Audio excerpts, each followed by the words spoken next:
Non, mais après, ils ont raison, ils s'assit là où c'est le plus confortable.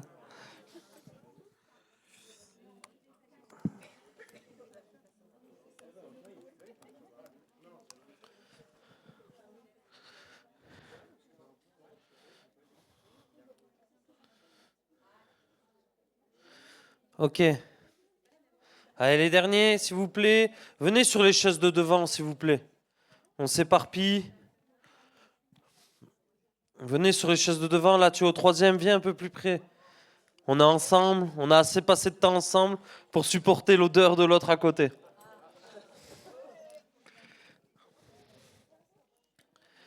Amen. Mais oui, on transpire. C'est pour ça que vous verrez que j'ai toujours un déo et du parfum avec moi.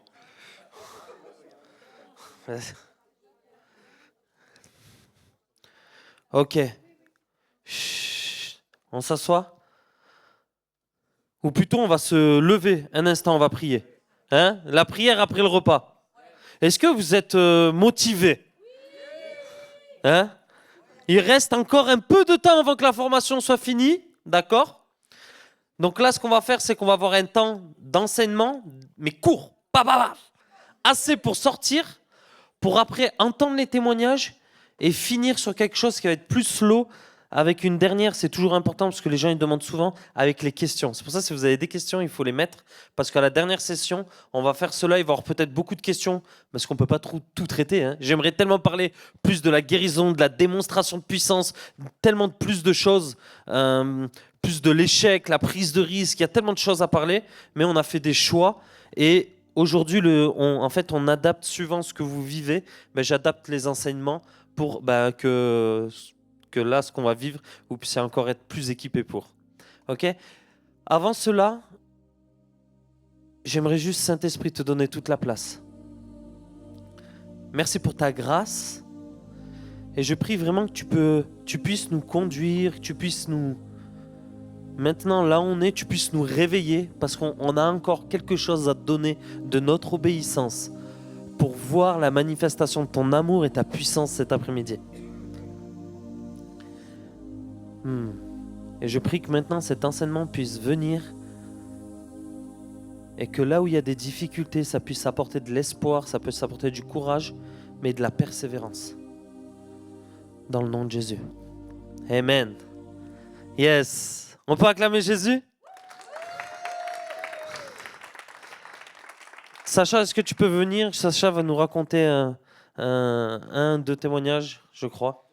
2 courts témoignages. Donc juste écoutez. Yes. Attends, je vais retirer le chewing-gum parce que sinon... Une poubelle là? Merci. Ah non, fais pas ça. Hein. Alors en fait, moi au début de ma conversion, j'ai vraiment eu un feu pour les âmes. J'ai vraiment eu ce désir pour les perdus. J'avais vraiment de la compassion pour eux parce que moi, Jésus il m'a délivré, il m'a sauvé, il m'a sorti de toutes mes addictions. Et en plus, j'ai la vie éternelle. Pourquoi je vais garder ça pour moi? Et j'avais ce truc aussi dans le milieu où j'ai été activé, on peut dire, pour la guérison. J'avais envie de voir des guérisons, des miracles, des personnes être aussi délivrées sous mes yeux. C'était un désir, quoi. Je voulais pas vivre une vie de l'esprit sèche. Et en fait, après ça, quelques semaines après ma conversion, j'arrive sur un chantier. Je bosse sur les chantiers. Et un collègue de travail avait un problème à l'épaule dû en fait à un accident de la route. Il avait une vertèbre creuse et il avait des paresthésies, ce qu'on appelle. Donc c'est-à-dire il sentait plus son bras droit de temps à autre. Il avait comme des, des, des anesthésies en fait, c'est ça, de son bras droit, bras gauche pardon. Et il avait des fortes douleurs et il pouvait pas lever son épaule à plus de ça. Et évidemment pas porter de charge lourde. Et qu'est-ce qui se passe? Donc moi, je le vois, je lui annonce l'évangile, je lui parle de Jésus. Il était un peu New Age. Et du coup, pas réticent, mais pas non plus OK. Et donc, les jours passent, puis il y avait ce combat à l'intérieur. Est-ce que je prie pour lui? Est-ce que je prie pas pour lui? Est-ce que Dieu va agir? Est-ce que machin? Et j'étais pas en fait dans une très bonne disposition, dans le sens où ça venait pas de mon cœur. Ah, j'ai envie que la personne soit guérie parce que j'ai aussi mal pour elle, qu'elle ait mal. Et en fait, je suis arrivé à un stade où, une fois, donc on bossait, et il soulève un truc, et je le vois, il fait la grimace, il a mal et tout. Et là, moi, j'étais vraiment pris de compassion pour lui. Et je dis non, je peux pas te laisser comme ça. J'ai même forcé le truc, j'ai dit je vais prier pour toi. Et là, qu'est-ce qui se passe? Il me dit oui, je veux bien, de toute façon, j'ai trop mal. Je prie pour lui.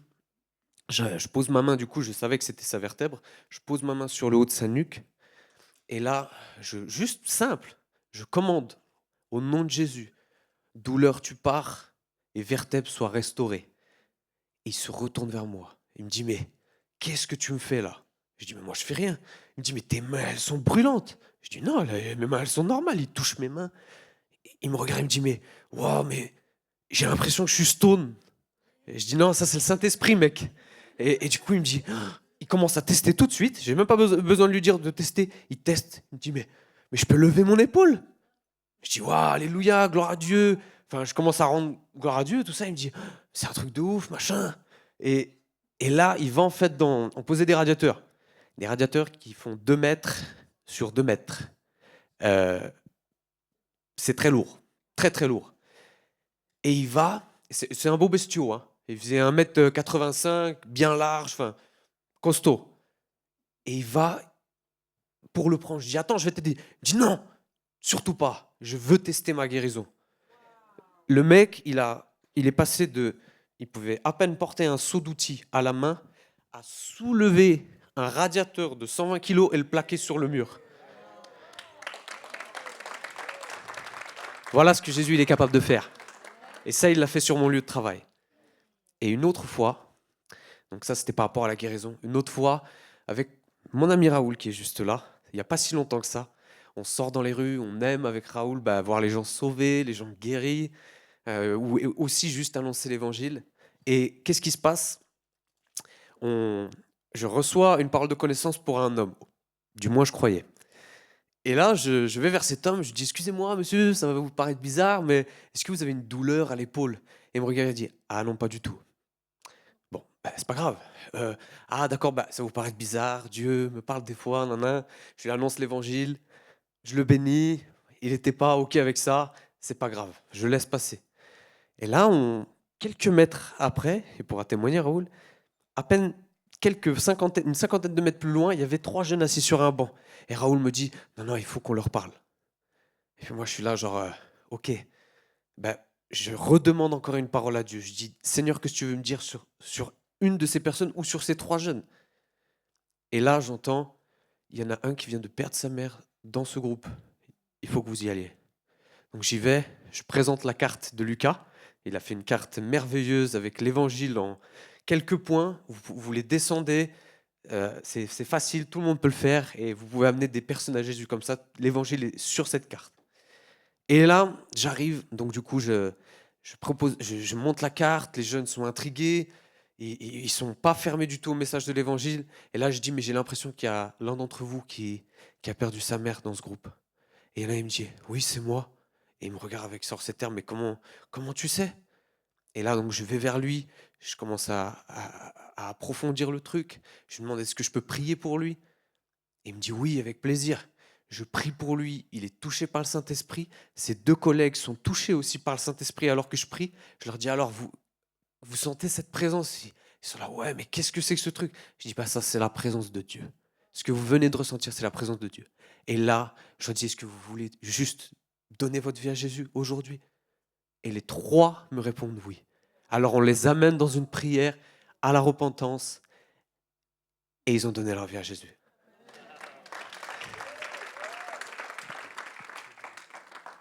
Est-ce que c'est bon? C'est tellement simple. Non, mais c'est tellement simple. Et quand tu sors, des fois, tu as un petit peu des tensions. Posez les questions, c'est bon les questions. Pas de questions, vous allez finir très tôt ce soir. Donc voilà ce que j'aimerais partager, ce pourquoi je vais partager. Je vais aller droit au but, d'accord? Et je vais vous donner l'essentiel. Qu'est-ce qui vous empêche de voir le surnaturel se manifester tous les jours? La peur, l'échec, la peur de l'échec. Écrivez vos histoires d'échecs. Tu ne peux pas avoir des victoires à raconter si tu n'as pas écrit tes histoires d'échecs. Mes amis, voir des gens guéris, ça ne passera pas si tu n'en vois pas. Tu vas te tromper. Les gens ne vont pas être guéris. Tu vas donner des fausses paroles de connaissance. Tu vas te tromper, tu vas échouer comme hier. Il y en a, ils ont reçu des indices, vous avez échoué. Et vous avez échoué grandement. Et c'est bon. On n'a pas de mal avec l'échec. L'échec, c'est nos trophées. Ce n'est pas l'échec qui nous façonne, c'est nous qui façonnons l'échec. Ok? Donc il y a une joie à se tromper. Tu te trompes, tu dis, c'est pas grave. Ok? Donc n'aie pas peur de gâcher ton seul bon témoignage.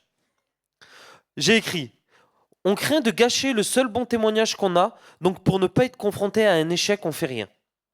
Il y en a, ils vont dire, ouais, mais si je prie, il n'est pas guéri, je ne vais pas rendre gloire à Dieu, je ne vais pas être un bon témoignage. Non, tu n'es pas un bon témoignage quand tu fais rien. La plupart du temps qu'on prie pour les gens même qui ne sont pas guéris, ils soulignent à chaque fois notre audace d'avoir osé.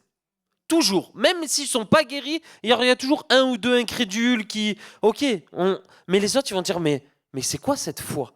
J'ai beaucoup de gens qui ont été touchés du fait que j'ai eu de la foi à croire. Ok? Ça va? Le problème, c'est que l'échec nous retient. L'échec ne doit pas nous retenir. Ok? Donc je vais vous raconter une histoire. Un jour, quand j'étais jeune, c'est une histoire un peu retravaillée pour qu'elle ait un peu plus de peps. Parce que moi, j'étais un bon écolier. Et non, en fait, c'est pas mon histoire, c'est l'histoire de quelqu'un d'autre. Et je lui dis, tu es le pire prof que je connais. Et vous savez pourquoi je lui dis ça? Je lui dis, tu es le pire prof, le plus terrible, car avec toi, personne n'a jamais 100% de bonnes réponses. Et la prof, elle répond, mais tu réalises que si tu avais 20%, 20 à 20 à tous les examens, tu n'apprendrais plus rien. Alors il a dit, quoi? Ou j'ai dit quoi? Parce que je m'approprie l'histoire. Quand tu as un échec, ça démontre où je dois t'enseigner et ça me permet de t'apprendre d'autres choses. Il me dit, en fait, l'échec, c'est le but. Si c'est le cas, tu dois être le meilleur des professeurs. Là où tu as eu tes échecs hier, c'est là où, en fait, tu dois avancer. C'est là où est ton but. C'est bon ou pas? Ça libère pas? Je crois que j'ai 2 enseignements sur l'échec, mais je dois le rendre court. C'est pas de voir des miracles qui bâtissent ta foi, pour moi. Voir des miracles, ça encourage et on croit que Dieu va le faire encore. Mais ce qui bâtit ta foi, c'est quand tu ne vois pas des miracles et tu continues. C'est ce qui fait que on voit de ces hommes qui ont impacté le monde. C'est qu'ils ont eu des échecs, mais ils n'ont pas regardé à cela. Ils ont continué. Donc là, j'arrive, vous vous rappelez, hier, je vous ai raconté l'histoire des 12 animateurs où j'ai pris un risque, j'ai augmenté l'atmosphère du risque. Mais je dois vous raconter la suite de l'histoire. Le lendemain, j'arrive tout en feu, tout content. Et qu'est-ce que je fais? Au loin, je vois un des 12 animateurs, parce qu'à chaque fois, on se rassemble avec les 12 animateurs. Et en fait, je le vois avec des béquilles. Alors là, j'ai dit, je vais rentrer, je vais le choper de suite. De suite.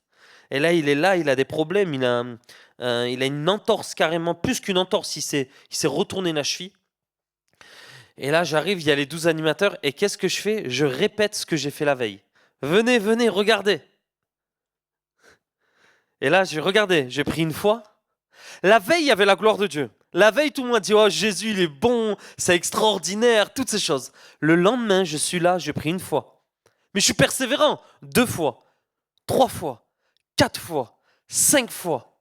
Et je dis, non, Jésus va le guérir, j'augmente encore l'atmosphère du risque. 6 fois, 7 fois. Et là, il n'est pas guéri.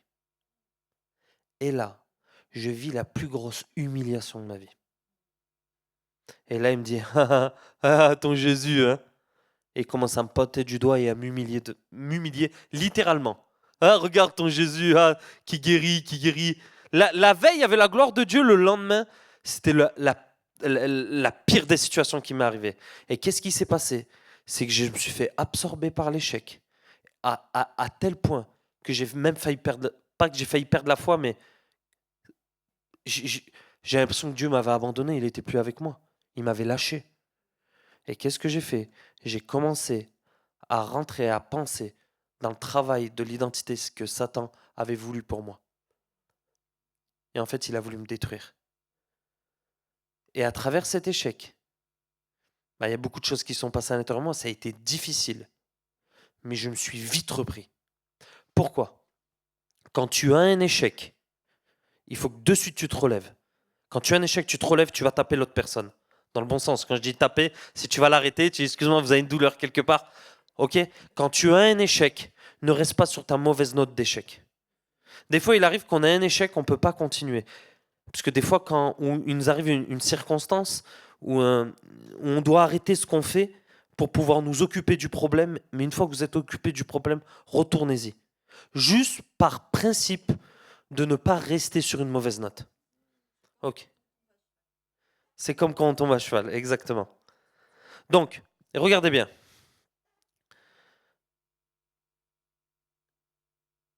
Pendant 3 jours, j'ai été tellement humilié que j'ai voulu tout arrêter car je n'étais pas préparé à l'échec. Quand tu es préparé, c'est pas la même chose. Et écoutez bien, notre identité n'est pas le fruit d'un résultat, mais c'est la conséquence de notre droit en tant que fils de Dieu. Je répète, notre identité n'est pas le fruit d'un résultat, d'une guérison, de ce qui va se produire, mais c'est la conséquence de notre droit en tant que fils de Dieu. En d'autres termes, le résultat ne nous appartient pas. Nous, ce qui nous appartient, c'est de nous rendre disponibles et d'obéir. Si les choses ne se passent pas, on peut se poser des questions, mais pas des questions qui ouvrent la porte à l'incrédulité, à la déception, à l'humiliation. Pourquoi? Parce que ça va plus te rabaisser et ça va te déconnecter de Dieu. Comprenez bien, vous êtes le cauchemar du diable. Ok? Là, il sort, il va se dire, oh là là, j'ai pris tellement de terrain dans le corps des gens, ils vont sortir pour reprendre le terrain que j'ai pris dans leur corps. Par la guérison. Ils ont des problèmes, donc Satan, il est content. Il a gagné du territoire dans le corps des gens. Et nous, aujourd'hui, qu'est-ce qu'on va faire? On va aller récupérer les territoires qui ont été volés. Ok? Parce que ces territoires appartiennent à Dieu. Donc c'est pour ça que quand on prie, en fin de compte, on prend autorité, mais en fait, on les ramène dans la position initiale dans laquelle Dieu les a voulus. Vous comprenez? Qui a vécu un échec en priant pour quelqu'un? Ça vous a arrêté ou vous avez continué? Non, mais pas qu'est-ce que vous ferez, parce que maintenant vous avez l'enseignement, mais qu'est-ce que vous avez fait? Est-ce que ça vous a arrêté? Non? Moyen? Ok, ça vous a refroidi? Mais maintenant vous savez que il va falloir aller de l'avant. Ok, ce que j'aime dire, c'est que quand tu es dans une situation même, croyez, moi je prends le train à chaque fois, j'ai des personnes à côté, à chaque fois, je dis franchement Jésus, aujourd'hui j'ai envie d'être tranquille. Et la personne elle est à côté, je fais, mais si moi je le fais pas, qui va le faire? Donc je donne un coup, allez. Et en fait je fais, des fois tu es devant des personnes, tu es un peu, et tu as juste à faire ça. Bonjour, excusez-moi. Tu ne penses plus. Tu fais, tu réfléchis après. Ok? Ça c'est simple. Hein? Faut surmonter la peur. Donc comment repousser les limites de l'échec? On a tendance à vouloir éviter l'échec, mais en vérité, c'est la résistance à l'échec qui nous renforce. Et là, c'est ce que j'ai demandé à Dieu. Quand j'ai commencé, la première chose que j'ai demandé à Dieu, c'est envoie-moi, parce qu'en fait, j'ai voulu gagner du territoire. J'avais des échecs, j'ai voulu gagner du territoire. J'arrivais, quand je priais pour les genoux et les dos, ils n'étaient pas guéris. Donc j'ai dit à Dieu, envoie-moi que des personnes qui ont des problèmes aux genoux. Aux genoux. J'ai prié, ça ne marchait pas. Prié, prié. Et tout d'un coup, une guérison. 2, 3, 4. À chaque fois que je prie pour un genou, il est guéri. Après, je suis passé au dos. 1 fois, 2 fois, 3 fois. J'ai repoussé, repoussé, repoussé. J'ai eu ma percée. Todd White, il a prié pour plus de 1000 personnes avant d'avoir une personne guérie. Heidi Baker, une femme de Dieu incroyable, a prié pour plus de 1000 aveugles. Le 1001e a été guéri. La persévérance. Et en même temps, je ne vais pas attendre 1000 avant qu'une personne soit guérie. Parce que moi, je dis, je ne vais pas attendre comme vous. Et je suis sorti, j'ai vu les gens guéris de suite. Ok? Parce que leur échec, ça devient Ça devient mon histoire. Mais en même temps, je ne vais pas passer par les mêmes échecs qu'eux. Et en même temps, je suis obligé d'y passer. Mais on ne va pas attendre 1000 personnes. Ok? Donc, occupe-toi du royaume de Dieu et Dieu s'occupera de toi. Tu as besoin d'un travail, tu as besoin d'un appartement, tu as besoin d'argent. Prêche, guéris, tu verras que Dieu va s'occuper de toi. Ok? Donc là, je vais vous donner des choses très pratiques pour qu'on puisse partir. 20 minutes, j'ai l'impression d'avoir rien partagé. C'est fou! Ah non, il a partagé avant moi. Ouais, c'est pour ça, il m'a pris du temps. Non, Sacha, ça fait 2 ans qu'il est avec moi. On sort, il est exceptionnel. Il reçoit plus de paroles que moi. Il est d'une précision, il prie pour les malades. Il a un fruit juste incroyable. Ça fait 2 ans en fait qu'il est là. Il sert et en même temps il fait aussi. Ils sortent avec Raoul le dimanche et ils font leur truc quoi. Ils sont libres quoi. Et au travail surtout. Donc je suis fier de toi, Sacha. Vraiment. Si vous avez Sacha, c'est comme si vous avez moi. C'est pareil. Donc, voici, je vais vous donner des clés d'accroche. C'est ce que j'ai donné la semaine dernière à Présence, des choses simples. Quand vous voyez les gens, prenez un air et dites « Bonjour, j'ai une question inhabituelle. Vous n'avez pas une douleur quelque part ?» C'est simple ou pas? Alors là, je vous donne des phrases d'accroche, parce que là, on ne va pas sortir avec l'outil de la chasse au trésor. Ok? Alors, il y en a, ils vont me dire « Ouais, mais Lucas, de faire croire qu'ils ont une douleur, c'est un mensonge. » Non, parce qu'ils ont tous une douleur quelque part, sinon Jésus ne serait pas venu pour nous. Ok? Ça va? Donc si tu n'es pas à l'aise avec ça, tu peux dire « Bonjour, excusez-moi, j'ai une question inhabituelle. Vous n'avez pas une douleur quelque part ?» C'est simple ou pas? Parce qu'il va falloir arrêter les gens. Il va falloir leur dire. Je vous donne quelques astuces. Moi, j'ai fait ça pendant 1 an avec mon fils. J'ai pris j'ai pris pour près de 1000 personnes en 1 an. Ça a marché. Ça va marcher pour vous. Et je le fais encore aujourd'hui. Excusez-moi, j'ai une question inhabituelle. Où je fais cet air, où je demande une parole de connaissance à Dieu. Je ne vais pas plus loin. Donc, aujourd'hui, je vous donne des méthodes. Est-ce que vous voulez une autre phrase? Ben, trouvez votre propre phrase.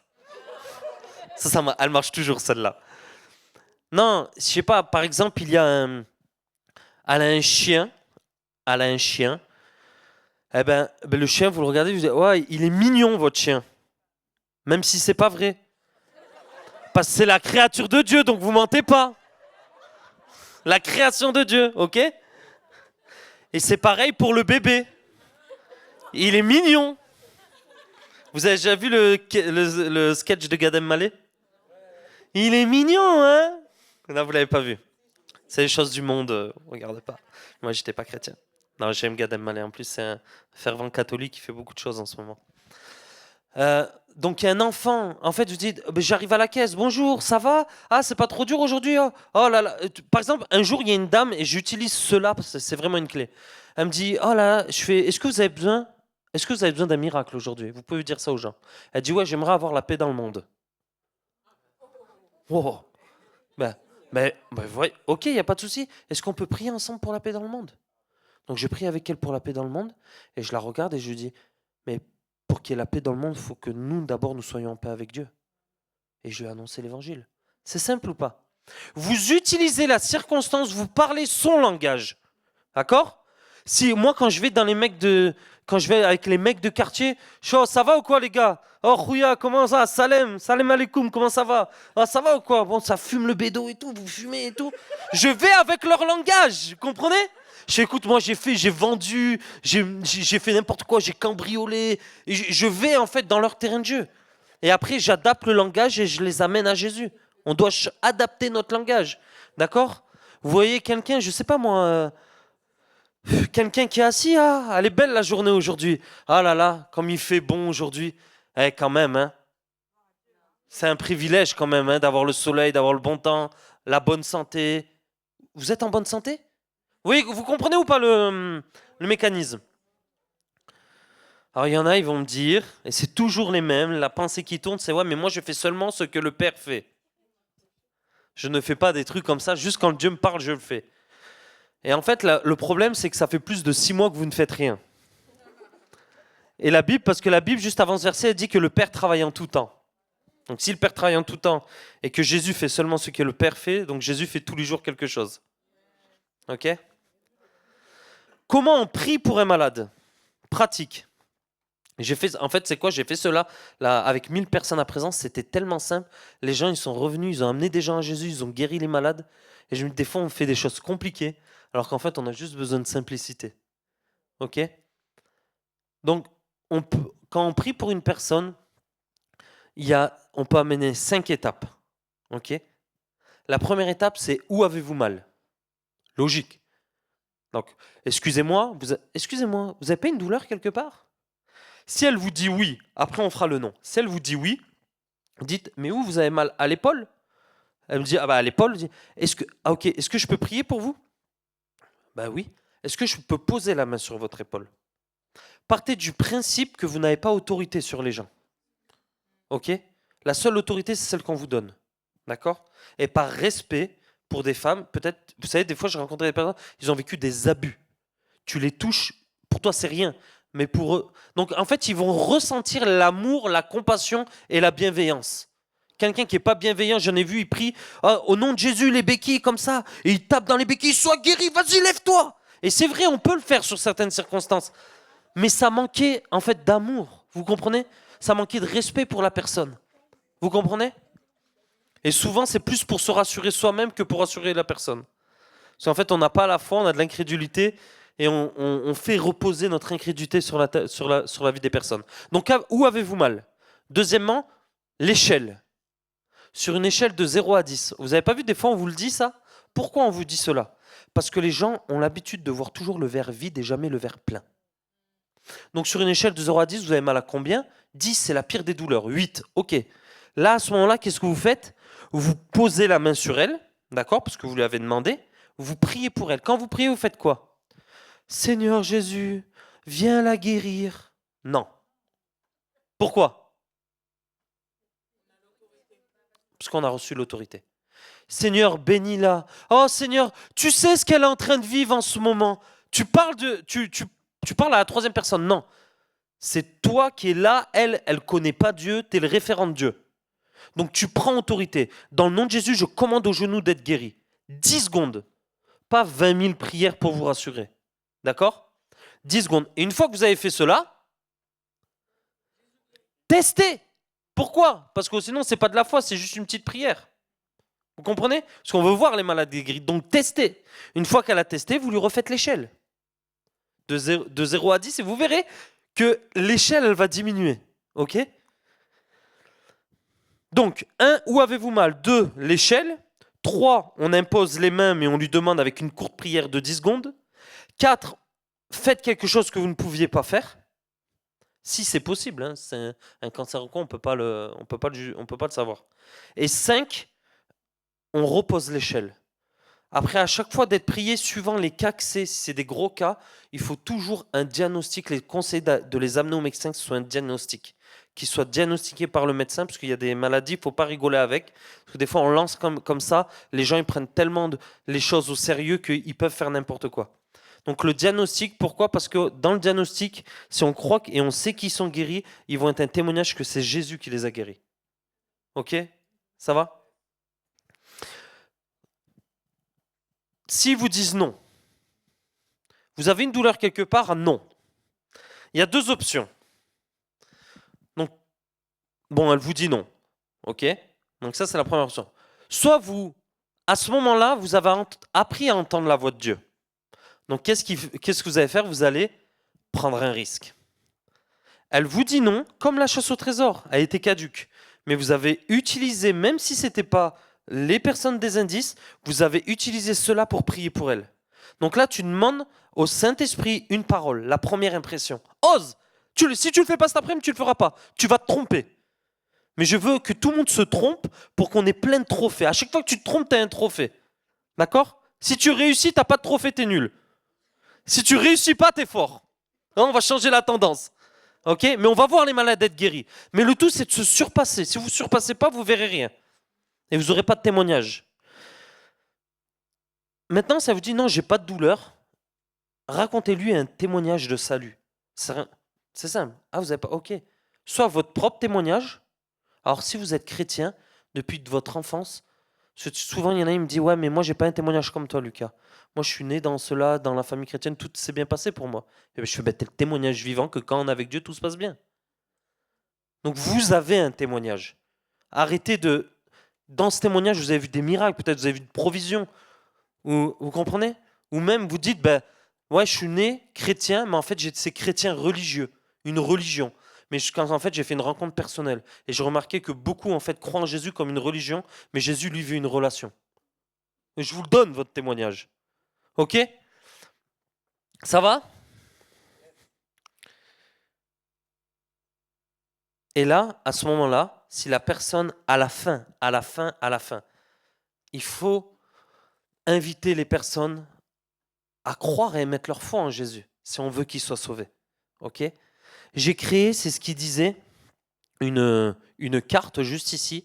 Je n'ai pas le temps de l'enseigner, ok, parce qu'on a fait passer des choses prioritaires qu'on a pensé qui étaient prioritaires dans ce week-end.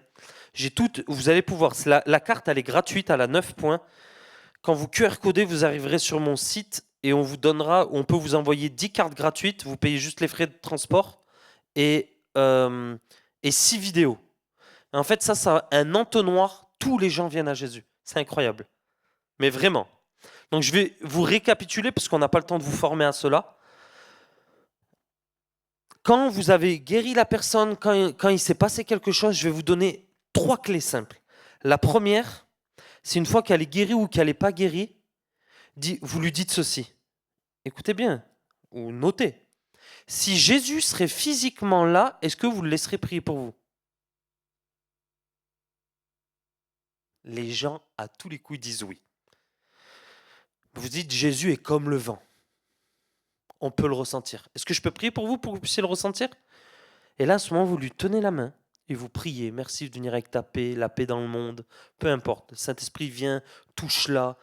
Vous faites une prière. Et une fois que vous avez la main, sa main dans la main, où tu lui dis simplement, Jésus, il est mort et ressuscité pour toi.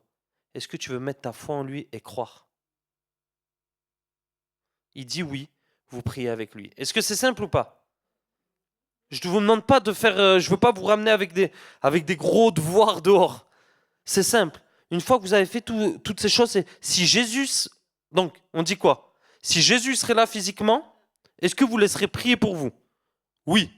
Jésus est comme on peut vous lui prenez la main, vous priez pour qu'il le ressente. Et après, vous le regardez dans les yeux, tu dis Jésus, il est mort et ressuscité pour toi. Sachez une chose, la Bible dans Jean 6,44, il dit que le Père attire à lui les gens qui doivent être sauvés. Et Jésus les ressuscitera le dernier jour. Il attire. Les gens qui doivent donner leur vie à Jésus, ils doivent la donner. Leur cœur a été travaillé. Moi, j'ai rencontré ma femme dans un institut, mon cœur, il était prêt. Elle m'a annoncé l'évangile, j'ai donné ma vie à Jésus. Il était prêt. J'avais juste besoin que quelqu'un me l'annonce. Une fois qu'il a donné sa vie à Jésus, demandez-lui son numéro. Pourquoi? Parce qu'on va en faire un disciple. D'accord? Ou vous lui donnez l'adresse. Samedi 18h, viens ici au gospel, il y aura du monde, on t'accueillera. Ok? Pour donner une suite. Donc j'ai dû donner ces petites clés rapidement, mais en même temps, c'est aussi simple que cela. Donc qu'est-ce qu'on va faire? On va sortir. Avant, est-ce que tu peux mettre, j'ai mis une diapo, regarde tout en bas à droite, elle est noire, mais tu vas voir, il y a quelque chose qui va s'afficher. Voilà. Au milieu, en haut, vous avez votre zone de confort. Quelle est votre zone de confort aujourd'hui? Ok. Peut-être la zone de peut-être moi prier pour un malade, c'est ma zone de confort aujourd'hui. J'ai pas de stress à prier pour un malade. Ok. Mais pour toi peut-être c'est ta zone de risque. Pourquoi je dis cela? Il y a des personnes ici que sortir dehors et dire Jésus t'aime, c'est une zone de prise de risque. Et on va honorer ça.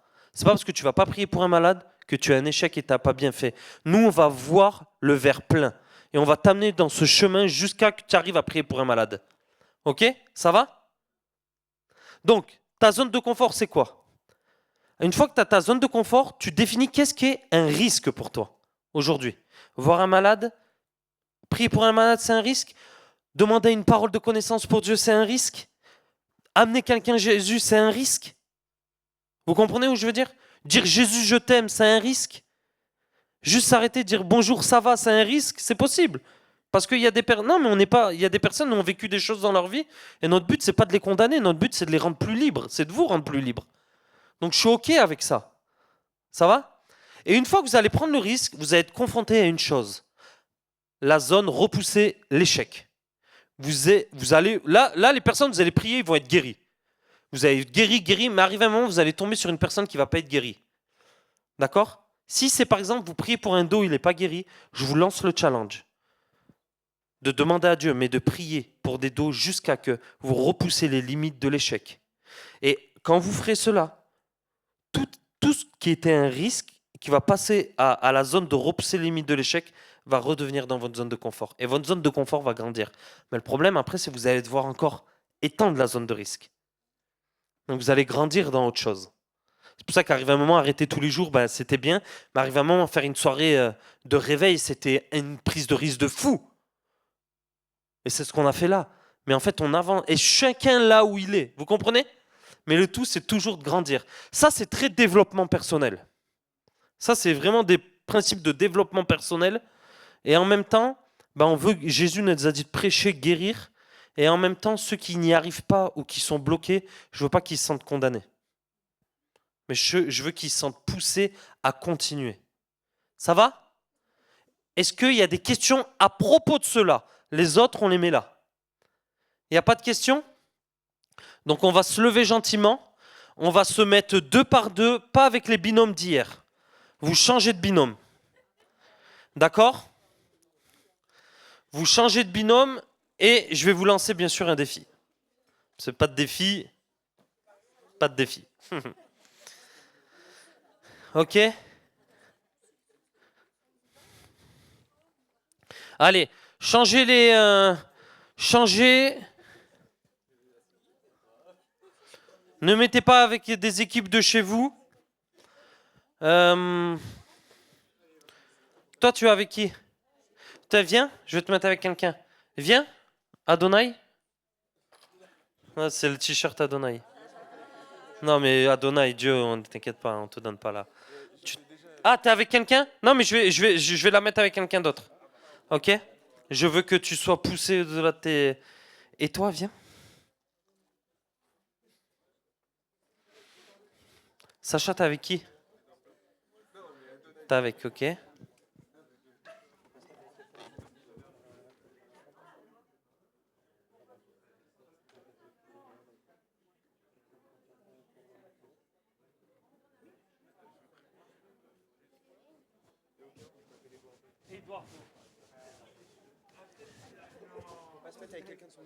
Non, non, non, mettez-vous pas ensemble. Ouais. Les liens d'âme. Tu sais, l'autre, il va te dire, mais non, mais non. Tu vas dire, mais oui, t'as raison, mais non, mais non. Ok. Donc, mets-toi avec Eduardo. Edouard, pardon, c'est Eduardo, c'est toi? Ouais, Edouard, excuse-moi, je connais Edouard, mais Eduardo, c'est... Ok. Ouais, toi mets-toi avec la dame. Yes. On va faire des couples mixtes. Des binômes, pardon, excusez-moi. C'est bon? Moi, si on peut, de toute façon, il y a plus de femmes. Les femmes sont plus levées pour amour, plus puissance que les hommes. Mais il y a beaucoup d'hommes. Normalement, il y a beaucoup de femmes. Hein. C'est bien. Non, non, non, c'est bon, vous pouvez être comme ça, comme vous voulez, comme vous le sentez. Donc voilà ce qui va se passer. Vous devez avoir cette zone de prise de risque. Ok? S'il vous plaît, écoutez-moi, s'il vous plaît. S'il vous plaît. Vous allez avoir cette zone de prise de risque. Quand vous sortez, vous devez dire à votre voisin qu'est-ce qu'est la prise de risque pour vous. D'accord? À votre binôme. Ok? Par exemple, Edouard, viens s'il te plaît. Ma prise de risque, c'est de prier pour les malades. D'accord? Donc je vais le dire à Eduardo. À Edouard. Et Edouard va faire une chose. Il va me pousser gentiment. Il va me challenger. Il va me dire, ok Lucas, la prochaine, tu l'arrêtes. Et tu pries pour elle. Vas-y, je suis avec toi. Une fois que je le fais, c'est au tour d'Edouard de le faire. Je fais, Edouard, c'est quoi pour toi ton challenge? Rien que dire Jésus, je t'aime. Jésus, je t'aime. Ok, la prochaine personne, c'est Jésus, je t'aime. Vas-y. Et s'il est... Non, vas-y, je t'encourage. Vous ne faites pas de cadeau à l'autre, mais vous ne le poussez pas non plus, ne le mettez pas mal à l'aise. Mais on est là pour se challenger. Hein? Faut pas que ça crée une division entre vous.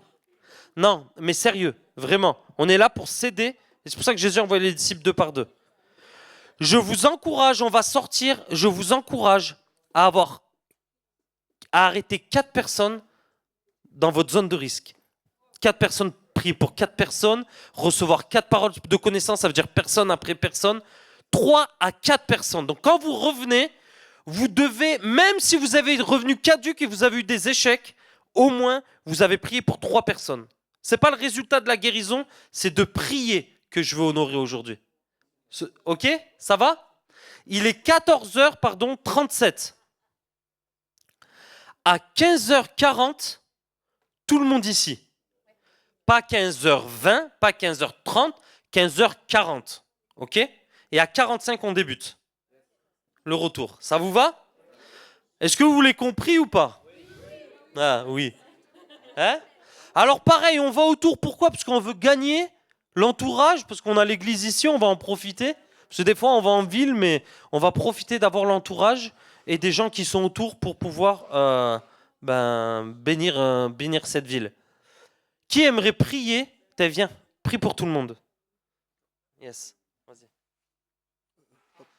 Tiens avec le micro. Seigneur, nous te rendons grâce, nous te bénissons, Seigneur, pour ta grâce. Nous voulons que tu nous accompagnes. Comme tu dis, Seigneur, nous sommes le corps de corps de Christ, nous sommes ton corps.